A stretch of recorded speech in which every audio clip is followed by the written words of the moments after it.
why would we allow consolidation? And what consolidation in general does is, of course, it gives more pricing power. In all industries, it gives more pricing power, more market power. Understand that there's very few full monopolies out there. There's only certain industries where the price is actually perfectly competitive, but there's no pricing power. A lot of industries fall in the gaps between here and here.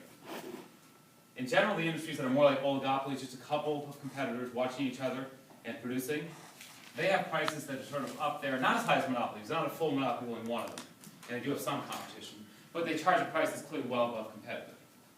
And in general, a few firms in an industry acting strategically with each other tends to lead to not the full monopoly price, but higher prices.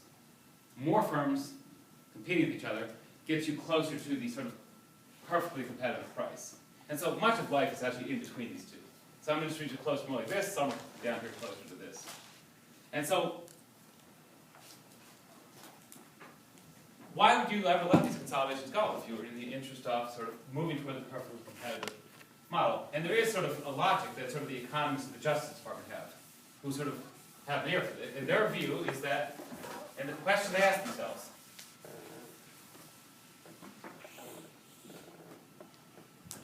and usually the explanation is that there's going to be sufficient cooperation on technology, sufficient synergies between these companies to remove overlapping workers, to each firm's technologies will help each other, and in that way, even though they understand that on